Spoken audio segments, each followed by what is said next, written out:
All right, so make sure that you have washed your pillowcase first and leave it damp. You've got your rubber bands, you've got your plastic gloves, and your dye.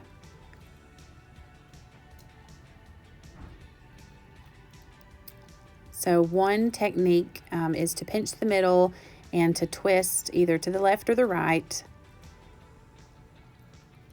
And then just bunch up the edges as you go.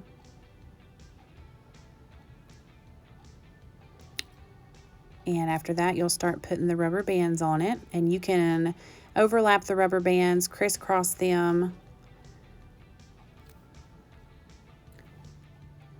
Okay, so next, Miss Lisa is going to show you a second way of tying it up. This one is a bullseye. You pull it together to a point, and then you just keep putting the rubber bands all the way down it.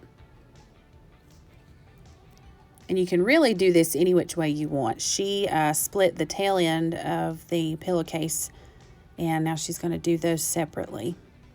But like I said, you can do this any way you want to.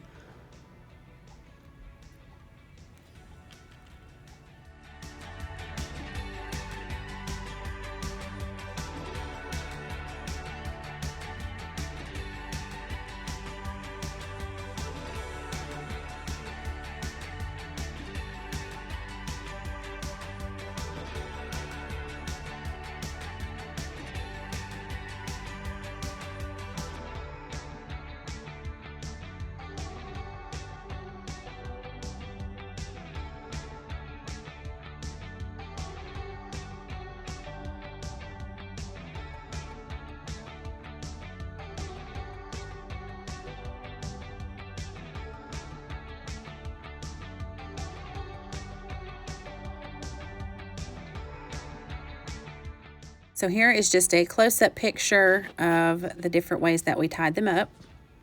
Okay, so next, make sure you put your gloves on because this dye, it will stain your fingers.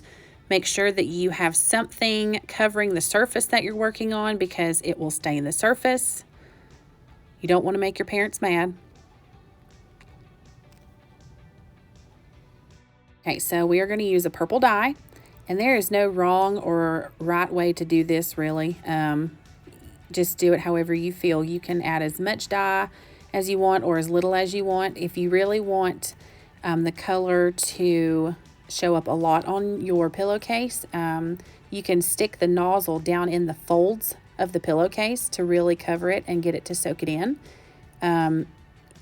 Also, make sure that you have washed this pillowcase before you put the dye on it, because if you do it while it's dry, the dye will just kind of bead up and run off. So you can see that there's like a puddle of dye beneath Miss Lisa's pillowcase. So she's just going to push it down and soak it up.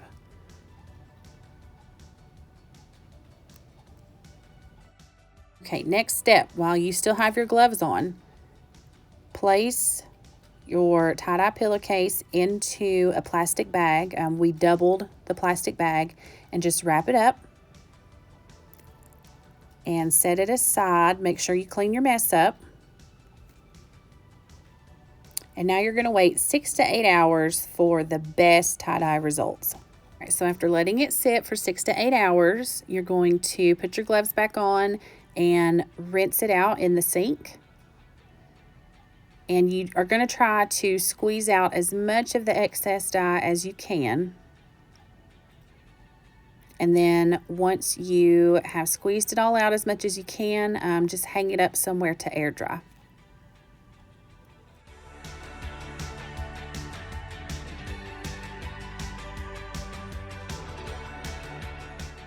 All right, so here's Miss Lisa's finished tie-dye pillowcase. It turned out really pretty. And like I said, 6 to 8 hours for the best tie-dye results. So come by the Canton or Waynesville branches and pick up your kit. You get one color per kit, and just have fun with it.